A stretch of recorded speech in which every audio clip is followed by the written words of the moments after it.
1번 문제 다 같이 읽어보겠습니다. 시작.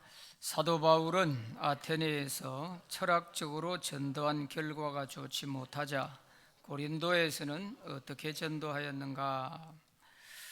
1절, 2절에 있는 말씀을 보면 형제들아 내가 너희에게 나아가 하나님의 증거를 전할 때에 말과 지혜의 아름다운 것으로 아니하였나니 내가 너희 중에서 예수 그리스도와 그가 십자가에 못 박히신 것 외에 아무것도 알지 아니하기로 작정하였습니다. 아테네에서 사도 바울은 철학적인 그런 논리를 전개하면서 그 유명한 그리스 철학의 본고장인 그 아테네에서 말이에요, 그 철학자들과 더불어 논쟁을 해서 이겼어요. 말로서는 그 철학자들을 제압할 만큼 아주 깔끔하게 잘 설득력 있게 이렇게 논리를 전개해 가지고 말의 논쟁에서는 이겼는데 예수 믿는 사람은 많이 생기질 않았어요. 그저 몇몇 사람에 그치고 믿는 사람이 많이 나오질 않았어요. 굉장히 사도 바울이 실망이 된 거죠. 왜 이러나? 왜 이럴까? 내가 분명히 설교는 잘했는데 왜 이렇게 예수 믿는 사람은 많이 안 생기는 것인가? 다른 데서 할 때는 그러지 않았는데 왜 이랬을까? 이런 생각에서 아주 낙심도 되고, 그래서 더 이상 그 아테네에서 있을 수가 없어서 고린도로 내려가게 됩니다. 그래서 이 고린도는 지금 그리스 아테네 조금 밑에 있는 섬이죠. 그런데 지금은 다리가 놓아져서 마음대로 육지처럼 이렇게 이어져 있는데, 그 고린도로 가서 곰곰이 생각해 보는 겁니다. 내가 왜 아테네에서 전도가 잘 안 됐을 것인가? 내 얘기가 뭐가 잘못됐나? 이제 이걸 곰곰이 생각하면서 고린도에서는 이러지 말아야 되겠다 하고 결심을 한 거예요. 그게 뭐냐니까 2절에 보면 내가 너희 중에서 예수 그리스도와 십자가에 못 박히신 예수님 외에 내가 아무것도 알기를 원치 아니했고, 내가 전할 때에도 이 예수님 외에 다른 것을 내가 전하지 않아야 되겠다. 그 철학적인 그 얘기 아무리 잘하고 철학자들과 논쟁을 해서 이겨도 그 아무 소용없다. 복음은 오직 예수님을 제대로 잘 알 수 있도록 설명해 주는 이것만이 최고다 하는 이것을 알게 된 것이죠. 그래서 고린도에서는 전도할 때에 다른 일체 얘기를 하지 않습니다. 세상적인 그런 지식, 철학적인 그런 얘기 일체 하지 않습니다. 그래서 1절에 보면 형제들아, 이 고린도 교회 예수 믿고 구원받은 성도들을 말해요. 형제들아 내가 너희에게 나아가 하나님을 증거할 때에 말과 지혜의 아름다운 것을 아니했다. 이 말은, 말과 지혜의 아름다운 것이라는 말은 인간의 어떤 말재간이나 철학적인 그런 논리를 가지고 내가 전하지 않았다. 오직 예수님, 이 예수님이 어떤 분이신지, 이 예수님에 대해서 그가 왜 십자가에 돌아가셨는지 하는 이것에 대해서 자세히 설명하고 전하려고 했다 하는 이런 이야기입니다. 그래서 지혜의 아름다운 것, 이 말은 그리스 철학에서 말하는 철학의 그 아주 유명한 그런 논리들을 말하는 거예요. 그래서 바울은 자기의 어떤 언변이나 또 철학적인 그런 좋은 그런 논리 전개나 이런 것을 사용하지 않고 오직 예수님만 전하려고 했다 하는 것입니다. 오늘 우리가 예수님을 소개할 때도 마찬가지입니다. 다른 얘기 아무리 많이 하고 해도 궁극적인 것은 예수님이 누군지를 바로 알아야, 그래야 내가 그 예수를 믿든지 말든지 할 거 아니에요. 처음 듣는 사람이 저 사람이 나한테 분명히 뭔가 이 얘기를 하고 싶어 하는데 무슨 얘기를 하는지 모르겠다, 이 소리 했다 저 소리 했다 이래서 하면 그 사람이 어떻게 예수를 믿겠어요? 내가 예수님을 소개하려고 왔으면 예수님에 대해서 확실하게 그 사람 수준에 맞춰서 알아들을 수 있도록 소개해 주는 게 중요한 거 아니에요. 뭐 예수 믿어봐, 예수 믿으면 뭐 잘 돼, 사업도 잘 되고 뭐 다 잘 돼, 자꾸 이런 얘기만 하다 보면 저분이 뭐하러 왔나, 나한테 무슨 얘기를 하려 하나 알아듣기 어려워요. 그리고 교회 가면은 뭐 다 잘 된다고 그랬는데 교회 다녀봐도 뭐 아무렇지도 않은데, 뭐 잘 된 것도 하나도 없고 뭐 달라지는 것도 없는 것 같은데, 이런 생각이 들면 그만 실망한단 말이에요. 그래서 우리가 예수님을 얘기할 때에도 다른 얘기보다 핵심적인 예수님이 어떤 분인가, 이걸 바로 얘기하는 게 중요한 것입니다. 교회에서 목사님들이 설교를 할 때에도 그 설교의 핵심이 뭔가, 모든 설교의 그 핵심은 예수님을 얘기하는 것이고 하나님에 대한 얘기인데, 그것에 대한 얘기는 안 하고 뭐 세상적인 온갖 그런 세상적인 얘기들 많이 한다면은 굳이 교인들이 내가 교회를 말아 나왔지 이런 생각이 들 거 아니에요. 마찬가지예요. 그래서 바울도 같은 사람도, 그 유명한 이 사도 바울 같은 사람도 이걸 한번 크게 깨닫고 자기의 그 전도의 방향을 이렇게 바꾸어 놓을 만큼 이런 모멘트가 있었다 하는 사실을 여기서 알 수가 있는 것입니다. 특히 이 그리스 철학에 있어서는 굉장히 형이상학적이고 또 아주 탁월한 이런 웅변술 뭐 이런 것들이 있죠.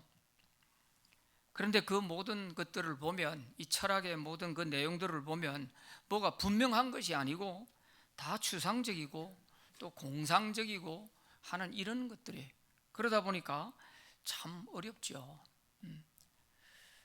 그러니까 예수님을 전하면서 그런 철학적인 방식으로 전하면 헷갈리기만 하지 예수님을 제대로 알 수가 없는 것입니다. 그래서 우리는 가장 간단 명료하게 내가 예수 믿어 보니까 이러이런 점에서 참 좋더라, 그 예수님이 어떤 분인가, 그 예수님이 하나님의 아들이시고 그 예수님이 우리를 위해 십자가에 돌아가셨다가 다시 부활하셔서 지금도 살아계신 주님이시다. 그래서 우리가 그 주님을 영접하고 모시고 살면 그 주님은 무덤 속에 있는 분이 아니고 살아서 지금도 우리와 함께 하시기 때문에 우리가 기도할 때 들어주시고 우리가 어려워 하나님께 구하는 것 하나님이 들어주실 수가 있는 것이야. 간단하게 쉽게 설명해 주는 이게 필요한 것입니다. 자, 2번 문제 읽어봅니다. 시작. 사도 바울이 마음이 약하고 두려워서 심히 떨고 있을 때 무엇을 의지하고 복음을 전하였는가? 4절 5절 말씀에 보면 내 말과 내 전도함이 설득력 있는 지혜의 말로 하지 아니하고 다만 성령의 나타나심과 능력으로 하여 너희 믿음이 사람의 지혜에 있지 아니하고 다만 하나님의 능력에 있게 하려 하였노라.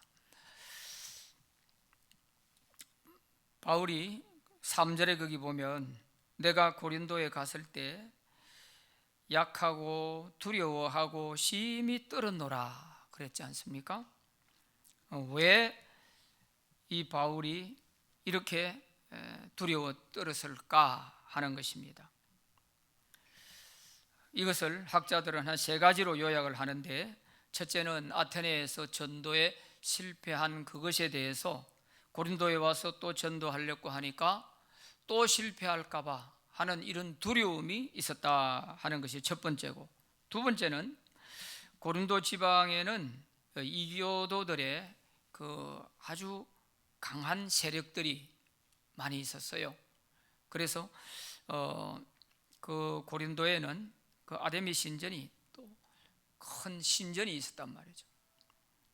그러다 보니까 이런 거센 우상 숭배가 아주 심한 이런 고린도에 와가지고 내가 과연 이 전도해서 저 사람들이 예수 믿을 수 있을까 하는 이런 것에 대한 두려움. 세 번째는 그 고린도 도시가 굉장히 이런 음란한 도시였어요. 그것은 항구 도시일 뿐만 아니라 또 거기에 신전에 있는 그 신전이 그 제사를 지내고 나면 그 뒤풀이로서 신전에 고용되어 있는 그 당시 창녀들이 1000명이 넘었다고 하니까 말이에요.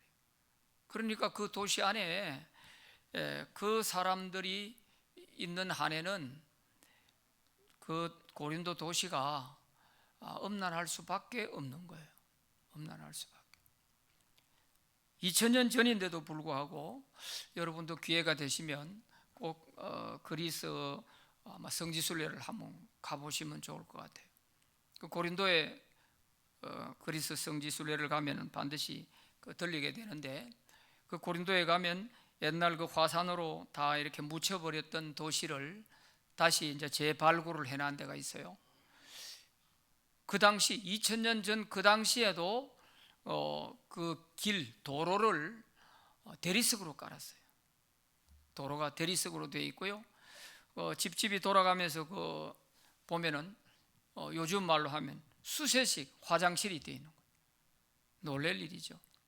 그럴 정도로 그 당시에 화려한 그런 문화를 누렸던 곳인데, 그러다 보니까 더 타락하고 항구 도시니까 배가 많이 드나들고 그 배 사람들이 내리면 자기의 안전을 위해서 신전에 가서 제사를 지내는 거예요. 신전에 가서 제사 지내고 또 거기는 창녀들이 있으니까 마음껏 자기들이 즐기고 그렇게 또 돌아가는 거죠. 이제 이런 도시란 말이에요. 이런 고린도 도시에 가서 바울이 전도하려고 하니까 사실 엄두가 안 나는 거죠. 과연 그리스는 철학의 도시가 돼서 그래도 지성적인 도시라고 할 수 있지만, 이 고린도는 그야말로 항구 도시로서 뭐 최악의 그런 도시죠.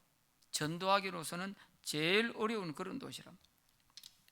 그래서 이 고린도에 갔을 때 심히 두려워하고 떨었다, 이렇게 말하고 있다는 것입니다. 그래서 그러면 전도 안 하고 포기할 것이냐? 그럴 수는 없잖아요. 그래서 바울이 그렇다면 내가 무엇을 의지하고 복음을 전해야 되겠는가?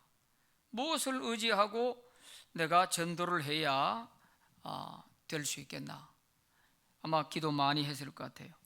그래서 그가 결론을 내린 것이 4절에 내 전도함이 설득력 있는 지혜의 말로 하지 아니하고 오직 성령의 나타나심과 능력으로 하겠다, 이렇게 마음을 먹은 것입니다.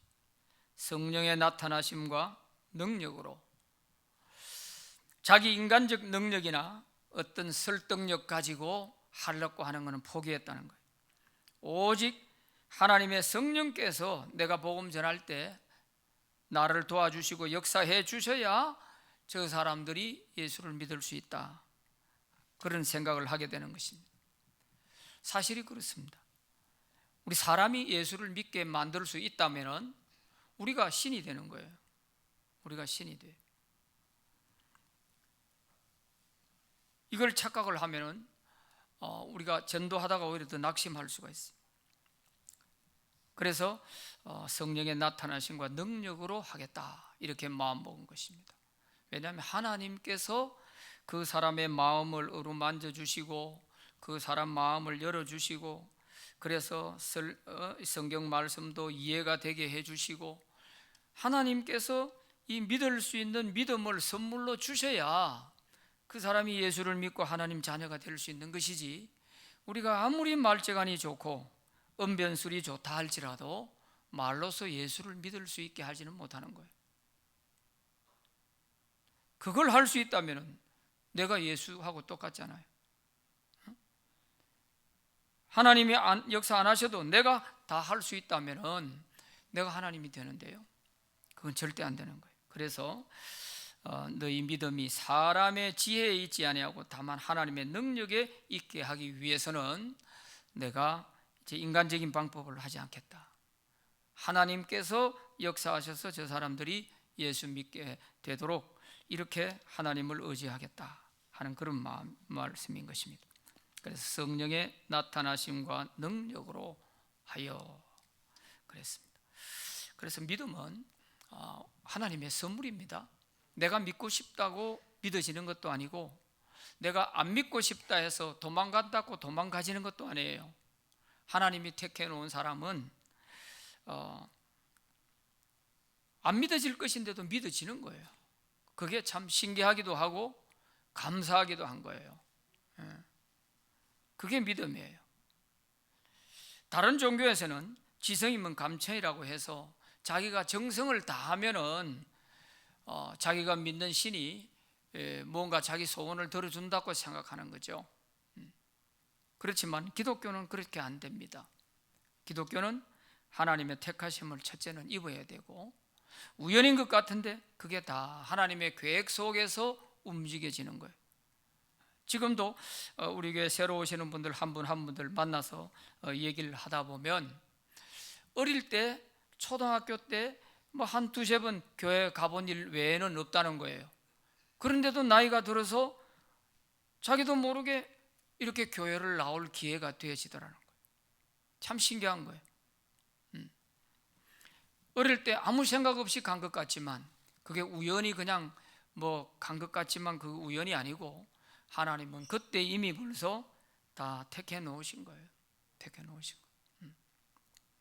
그래서 때가 되니까 또 다시 하나님이 불러주시고 그래서 늦게 믿은 것이 참 아쉽다 이러면서 더 열심히 믿음 생활을 잘하는 걸 보게 됩니다. 그래서 오늘 우리에게도 복음을 전할 때 내 능력 가지고 한다 이래 생각하면 자신감이 없어져요. 바울처럼 우리도 두렵고 떨리고 그렇죠. 전도하려고 하면 그 사람을 만나면 아이고 내가 말해가지고 거절을 당하면 어떡하나, 창피를 당하면 어떡하나 하는 이런 두려움 때문에 말을 못할 때가 있어요. 그게 두려워, 사람이 두려워서 그런 거예요. 그럴 이유 없어요. 그냥 담담하게 나 예수 믿는 사람이요, 당신도 예수 한번 믿어보시오, 예수님이 이런 분이시오 하고 설명하면 하나님이 역사하시면 되는 것이고 하나님이 역사 안 하시면 안 되는 거예요. 암만 좋은 말을 하고 뭐 암만 맛있는 거 사다 주고 별걸 다 해도 그것 가지고 예수 믿어지는 건 아니에요.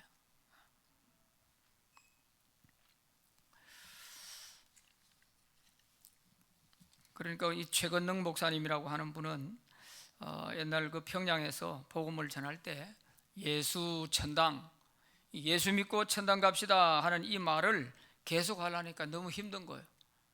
시간도 부족해. 그러니까 예수 천당 이것만 외쳤는데 평양 시내 그 장날 다니면서 그 최건동 목사님이 예수 천당만 외쳤는데도요, 그 소리를 들었던 사람들이 소름 끼쳤다는 거예요. 소름이. 그럴 정도로 하나님의 능력이 나타난 거예요. 그 병자들 아픈 사람 보면 기도하면 그 자리에서 일어나고 말이에요. 한 가정에는 갔더니 그 송아지가 그 어미소가 송아지를 낳았는데 송아지가 일어서지를 못하는 거예요. 그러니까 그 소가 그 집에는 전 재산이 있다시피 하잖아요. 그런데 정말 송아지가 한 마리 태어난 게 얼마나 좋은 일인데 이 송아지가 일어났으면 송아지는 일어나서 금방 그 하면은 막 걸어 다녀요. 그런데 일어나지를 못하고 있는 거예요. 그래서 최건능 목사님이 그 가정에 갔더니 저 송아지 일어나 걸어 다닐 수 있도록 해주면 우리가 다 예수 믿겠다 하더라. 그러니까 그 최 목사님이 이 가정의 식구들의 영혼이 다 달려 있는 거예요. 그러니까 그 송아지, 아직 물도 안 말란 그 송아지를 부둥켜 안고 눈물을 흘리면서 하나님, 이 가정에 이 영혼이 달려 있습니다. 이 송아지 일어나 걷게 해주세요. 그렇게 기도했다는 거예요. 그런데 기도하고 나서 그 송아지가 벌떡 일어나 돌아다녔어요. 그래서 그 가정이 다 예수 믿었다는 거예요. 하나님의 능력이 함께 하셔야 되는 것이지 사람의 어떤 말재간으로 사람의 어떤 수단과 방법으로 이게 예수 믿어지는 게 아닙니다. 절대 안 돼요. 그러니까 오늘 우리도 이 사도 바울이 이렇게까지 했다는 것을, 그 심정을 우리가 충분히 이해를 하고, 우리도 복음을 전하고 또 예수님을 소개할 때 나는 아무것도 아니고 그저 심부름꾼에 지나지 않고 그저 도구일 뿐이지만 하나님의 능력이 우리를 통해서 나타나면 얼마든지 그 사람도 예수 믿을 수 있다 하는 이런 마음으로 우리가 전하면 되는 것입니다. 그래야 예수 믿어도 정말 하나님께서 나를 정말 택하여 주셨고 나를 사랑해 주시는구나 하는 이걸 깨닫고 그가 정말 제대로 예수를 믿는 것이지, 우리가 너무 친절하게 잘한다든가 너무 하다 보면은 그 사람의 어떤 그 친절 때문에, 그 사람이 베푸는 그 사랑 때문에 거절할 수 없어 가지고 그렇게 끌려다니시다시피 이렇게 교회를 다니는 것 가지고는 되는 게 아니거든요. 처음에는 물론 그렇게 해서라도 몇 분 가다가 말씀을 듣고 깨달으면 되기는 한데, 거기에 매여 가지고 그것 때문에 부담스럽게 이렇게 되어지면은 오히려 더 복음이 들어가기가 어려워질 수도 있죠. 그래서 우리는 하나님의 능력을 의지하는 이것이 중요하다, 그렇게 볼 수 있습니다. 마가복음 13장 11절 말씀 한번 같이 읽어봅니다. 시작. 사람들이 너희를 끌어다가 넘겨줄 때에 무슨 말을 할까 미리 염려하지 말고 무엇이든지 그때에 너희에게 주시는 그 말을 하라. 말하는 이는 너희가 아니요 성령이시니라. 아멘. 예수님도 제자들에게 전도하러 내보내실 때에 바로 이 말씀을 하신 거예요. 너희가 전도하다가 어디 끌려가고 고발을 당해서 넘겨지고 그렇게 한다 할지라도 두려워하지 마라. 내가 무슨 말을 해야 될까? 그거 걱정하지 마라. 그때 가서 너희에게 할 말을 주실 것이니까 그 말을 하면 된다.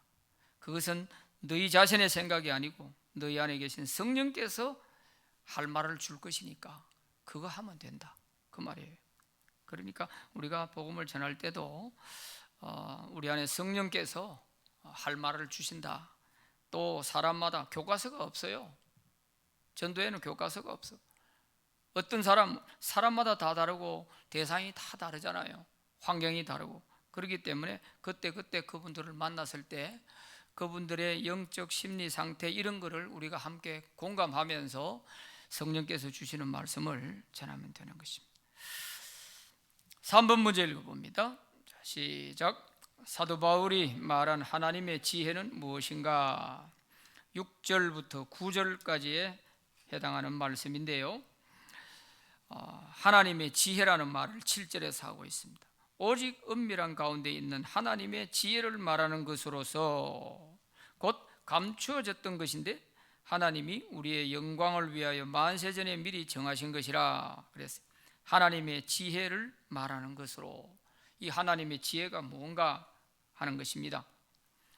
여기서 말하는 하나님의 지혜는 바로 예수 그리스도를 통하여서 우리 인간을 구원하고자 하시는 하나님의 계획을 말합니다. 그것이 하나님의 지혜라는 거예요. 하나님께서 우리 죄에 빠진 인간을 구원해 주셔서 천국 가게 하시는 그 방법이 만세 전에 미리 계획해 놓으셨고 이것이 감추어져 있다가 2000년 전 예수님이 오심으로써 비로소 이것이 이제 나타나신 바가 된 거죠. 그 하나님의 지혜가 이제 밝혀지게 된 것입니다. 그래서 이 하나님의 지혜는 바로 예수 그리스도를 믿음으로 우리가 구원받아 천국 갈 수 있게 하신 요 계획, 하나님의 이 계획이 하나님의 지혜입니다. 그래서 예수님을 하나님의 지혜라 그렇게 고린도전서 1장 27절에서도 이미 먼저 우리가 앞에 공부할 때 말씀을 보았습니다. 그리스도는 하나님의 능력이요 하나님의 지혜니라 그랬죠. 마태복음 13장 11절 한번 봅시다. 마태복음 13장 11절 대답하여 이르시되 천국의 비밀을 아는 것이 너희에게는 허락되었으나 그들에게는 아니 되었나니 그랬어요. 천국의 비밀, 천국의 비밀, 그게 바로 예수님을 말하는 거예요. 천국 갈 수 있는 것은 오직 예수님을 믿음으로 말미암아 하늘나라에 들어갈 수 있는 것인데 이건 비밀이었어요. 비밀, 감추어져 있었던 거예요. 그런데 이것이 예수님이 오셔서 이제 다 자세히 가르쳐 주신 거예요. 이 천국의 비밀을 다 알려주신 거예요. 그런데 이게 그 예수님이 알려주신 천국의 비밀을 듣는 사람들이 다 깨닫고 그걸 믿고 천국 갈 수 있는 사람이 되었느냐? 아니라는 거예요. 제자들에게는 허락되었지만 다른 사람들에게는 이 천국의 비밀을 들어도 알아듣지 못하고 깨닫지를 못해서 예수님을 못 믿었어요.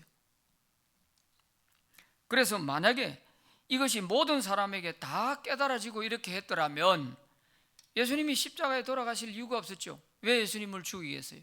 죽일 이유가 없지. 그래서 8절에 거기 보면 이 지혜는 이 세대의 통치자들이 한 사람도 알지 못하였나니 만일 알았더라면 영광의 주를 십자가에 못 박지 아니하였으리라. 그래서 영광의 주님을 왜 십자가에 못 박아 죽였겠어요? 이것을 모르고 안 깨달아지니까 하나님의 지혜를 눈앞에 보면서도 그들이 안 깨달아지니까 예수님을 십자가에 못 박아 죽이게 되는 거예요. 그래서 우리가 이 천국의 비밀을 우리가 깨닫고 예수를 믿고 정말 천국을 갈 수 있는 이런 자들이 됐다는 이것 자체가 정말 얼마나 감사한지 몰라요. 이것 자체. 이게 아무나에게나 주어지는 게 아니거든요. 천만금 아니라 억만금을 가진 사람이라 할지라도 이거는 마음대로 되질 않아요. 돈으로 살 수 있는 것이 아니기 때문에. 그런데 우리에게 이런 은혜를 주셨다는 것은 얼마나 감사한지 모르죠. 자, 4번 시작. 성령이 아니면 만세전에 감추어졌던 그리스도를 우리가 알 수 없는 이유는 무엇인가? 10절 11절 말씀해 보면 이 하나님의 지혜인 예수 그리스도, 만세전에 감추어졌던 이 예수 그리스도가 이 세상에 오셨지만은 성령이 아니면 알 수가 없는 거예요. 깨달을 수가 없는 거예요. 자, 10절 11절 오직 하나님이 성령으로 이것을 우리에게 보이셨으니 성령은 모든 것 곧 하나님의 깊은 것까지도 통달하시느니라. 사람의 일을 사람 속에 있는 영 외에 누가 알리요? 이와 같이 하나님의 일도 하나님의 영 외에는 아무도 알지 못하느니라 그랬습니다. 성령은 하나님의 영이세요. 그래서 이 성령은 하나님이 계획하시고 하나님이 우리에게 가르쳐 주시려고 하는 모든 것들에 대해서 이걸 잘 깨닫고 알 수 있도록 받아들일 수 있도록 해 주시는 거예요. 그래서 성령이 아니시면 우리가 아무리 예수를 믿으려고 해도 믿으시질 않습니다. 되질 않는 거예요. 그걸 지금 얘기하는 거예요. 11절에서 보세요. 사람의 일도 사람 속에 있는 자기 영이 아니면 누가 알겠냐? 자기 마음에 있는 생각을 자기 외에 누가 알겠어요? 그래서 세상 사람들이 천길 물속은 알아도 한 길도 안 되는 사람 속은 알 수가 없다 이런 말을 하잖아요. 사람도 자기 속에 있는 자기 영 외에는 알 자가 없듯이 하나님이 감추어 놓은 하나님의 그 계획을 하나님의 영이신 성령 외에 누가 우리에게 알려주겠냐? 알려줄 자가 없죠.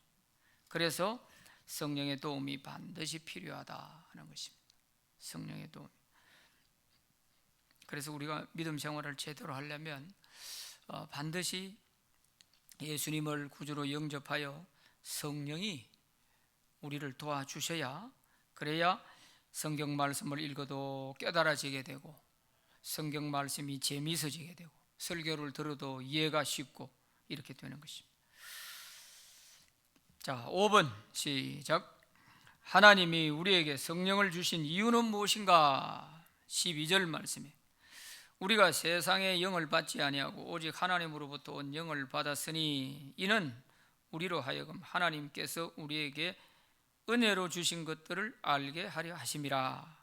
앞에 내용과 좀 비슷한 점이 있지만 꼭 집어서 성령을 우리에게 주신 이유가 뭐냐? 앞에 제가 설명드린 대로 성령이 아니고는 예수님을 알고 이해하고 믿고 받아들일 수가 없기 때문에 성령의 도움을 받아야 된다고 했잖아요. 그래서 우리 믿는 자들에게 우리에게 성령을 주신 이유는 예수님을 알고 믿고 받아들일 수 있도록 하려고 성령을 주신 거예요. 그래서 믿는 자에게 성령을 주신 이유는 예수 잘 믿으라고 주시는 거예요. 그 말을 어떻게 표현하고 있느냐? 우리에게 은혜로 주신 것들을 알게 하려 하심이라. 하나님께서 우리에게 은혜로 주신 것들을 알게 하려 함이라. 은혜로 주신 것이 뭐예요? 예수님이죠. 가장 큰 은혜가 예수님을 우리에게 보내주신 것이 가장 큰 은혜잖아요. 요한복음 3장 16절에서도 하나님이 세상을 이처럼 사랑하사 독생자를 주셨으니 이는 그를 믿는 자마다 멸망하지 않고 영생을 얻게 하려 하심이라 그랬어요. 그러니까 하나님께서 독생자 예수 그리스도를 우리에게 보내주셨는데 이 사실을 믿고 알고 받아들일 수 있도록 하는 데에는 성령을 주셔서 우리로 하여금 깨닫게 안 해주시면 이게 불가능한 거예요. 예수님을 주셨다는 이 자체도 이해가 안 되는 거예요. 그래서 성령을 우리에게 주신 이유는 예수님을 잘 알고 또 그 예수님을 믿고 구원받고 또 예수님만이 아니라 예수님과 함께 우리의 모든 삶에 하나님이 베풀어 주신 이 은혜들이 하나하나 그게 다 깨달아지고 감사하게 되는 거예요. 감사. 이러기 전에는 사실 은혜를 깨닫기가 어렵습니다. 은혜를 깨닫기가 어렵습니다. 그래서 예수를 믿고 보면 이제 감사한 일들이 많이 일어나는 이유가 바로 여기에 있습니다. 그 사람이 지금 성령이 그 속에서 깨닫게 해주시니까 이전에는 전혀 당연한 것처럼 생각했지만 그게 당연한 게 아니었다는 거죠. 다 하나님의 은혜였구나 하는 걸 깨달으니까 감사하게 되는 거예요. 감사.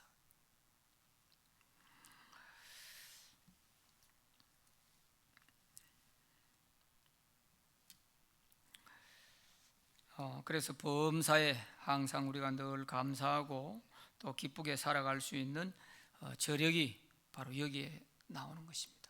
그래서 우리가 늘 성령 충만을 원하는데 성령 충만하면 할수록 더 우리가 하나님의 은혜를 더 많이 깨닫게 되기 때문에 그렇습니다. 성령의 은혜가 떨어지게 되면 서서히 나타나는 징조가 뭐냐 하면 사람이 신경질절이 되어가는 거예요. 감사가 사라지고 모든 것이 그렇게 다 아름답게 보이고 감사하게 여겨지던 일들이 성령의 은혜가 떨어지게 되면 불평, 원망이 슬슬 나오면서 거칠어지고 그렇게 되는 거예요. 그건 은혜가 떨어져 간다 하는 표시입니다. 그래서 우리에게 성령을 주신 것은 하나님께서 우리에게 주신 모든 은혜를 알게 하기 위해서 주신 거다 하는 것입니다. 그래서 뭔가 감사가 사라지고 원망, 불평이 자꾸 나오려고 하면 빨리 눈치를 채고 내가 성령의 은혜가 지금 떨어지고 있구나 이렇게 생각해야 됩니다. 자, 6번 시작. 영적인 일은 영적인 것으로 분별한다는 말씀의 뜻은 무엇인가? 13절에 보면 우리가 이것을 말하거니와 사람의 지혜가 가르친 말로 아니하고 오직 성령께서 가르치신 것으로 하니 영적인 일은 영적인 것으로 분별하느니라 그랬습니다. 영적인 것은 영적인 것으로 분별한다. 이 말은 영적인 진리는 영적인 말로 설명하거나 표현할 수 있다, 그런 뜻입니다. 그래서 이 영적인 일은 영적인 것으로 하나님이 영이신데 하나님에 대한 이 모든 이야기가 또 이 설명이 다 영적인 것이란 말이에요. 그러니까 성령께서 우리로 하여금 이걸 깨닫게 해 주셔야 이 영적인 것이 이해가 되는 것이지, 이게 내 생각과 이성을 가지고 깨달아질 수가 없단 말이에요. 안 깨달아진단 말이죠. 하나님이 눈에 보이는 것이 아니고 하나님이 영이신데 그 영적인 하나님을 우리가 설명을 하는데 세상의 것으로 가지고 설명을 할 수가 없는 거죠. 그래서 성경 말씀도 성령으로 감동하심을 받은 사람들이 기록한 것이 성경 말씀이란 말이에요. 그러니까 이 성경 말씀을 읽을 때에도 이게 이해가 되려면 성령께서 우리로 하여금 깨닫게 해 주시는 이런 역사가 있어야 돼요. 이거를 성령의 조명이라고 그러는데, 성령이 우리의 영혼에 빛을 비추어서 이 말씀이 깨달아질 수 있도록 이렇게 해 주셔야 이게 깨달아져요. 안 그러면 성경 한 장 읽기 전에 잠이 들어요. 잠이 들어요. 그래서 어떤 분이 불면증이 있어서 잠이 안 온다고 그러니까 교회 다닌다는 사람이 가가지고 일러주기를 마태복음 한 1장 읽어봐라. 그거 읽기 전에 잠이 올 거다. 그거 가르쳐줬다는 거예요. 아무래도 그렇지, 아무리 그래도 예수 믿는 사람이 잠 안 오는데 성경 읽으면 잠 온다? 그거 가르쳐줘가 되겠어요? 참 그런 사람은 정말 기독교인이라는 말을 하지 말아야 돼. 그래도 그 사람이 하나님이 택한 사람이라면요, 잠이 안 와요. 성경을 읽으면 오히려 더 말씀이 오히려 더 궁금해지고 더 알려고 하는 마음이 생기기 때문에 안 돼요. 은혜가 떨어진 사람들이 성경 읽으면 잠 오는 것이죠.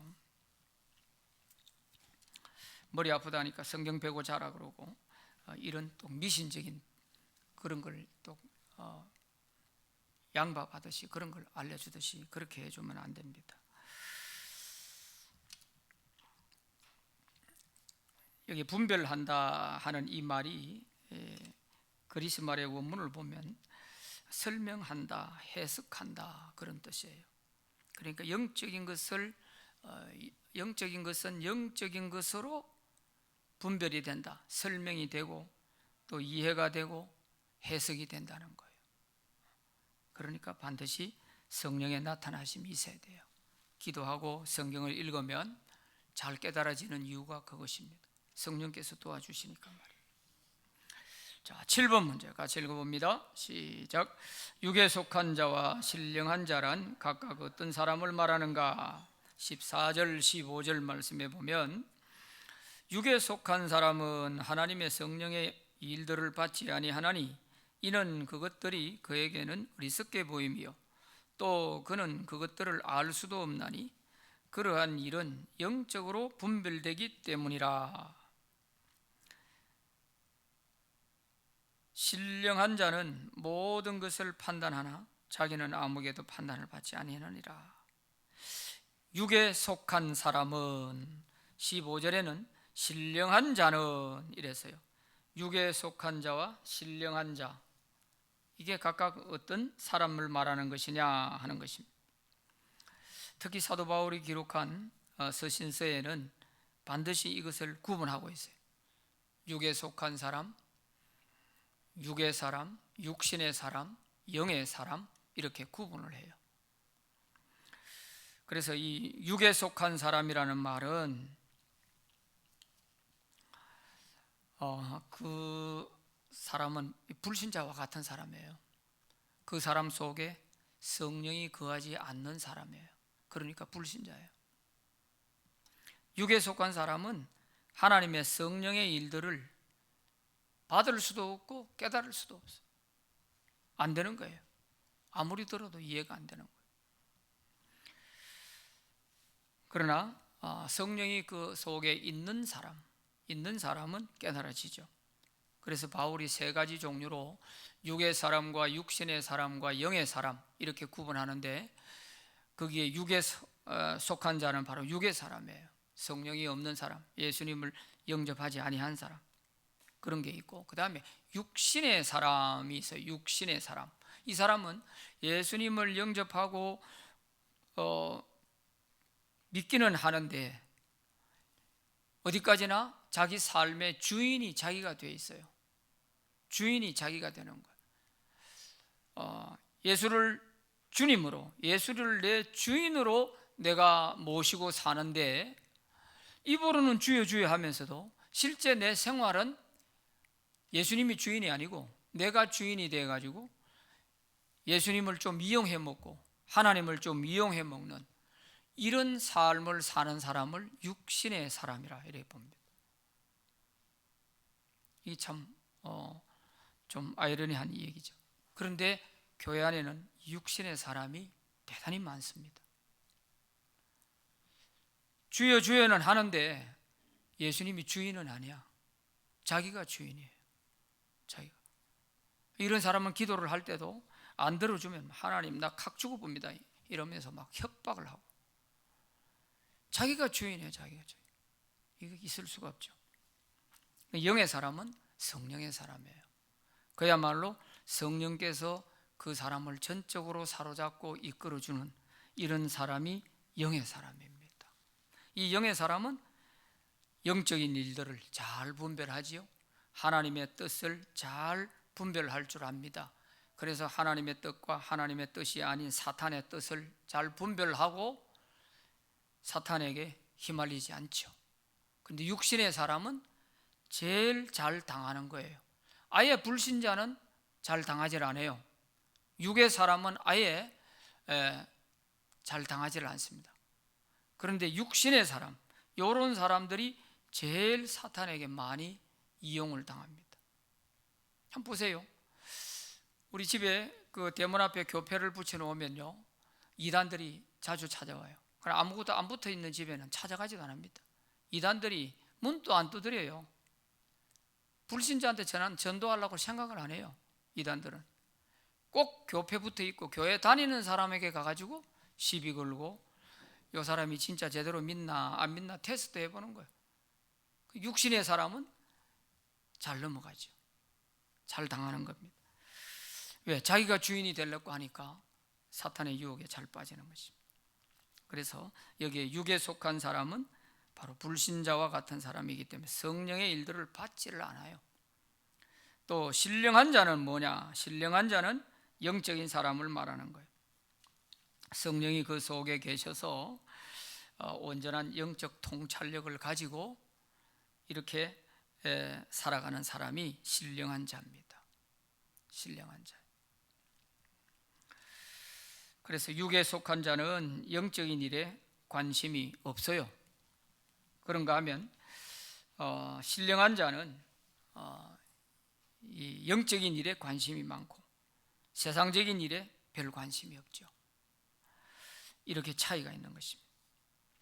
그래서 오늘 우리는 이런 육에 속한 사람이 되면 안 되고요, 또 육신에 속한 사람이 되어서도 안 되고요, 우리는 영에 속한 사람으로서 신령한 자로 이렇게 살아가야 그리스도인으로서 우리가 승리할 수 있습니다.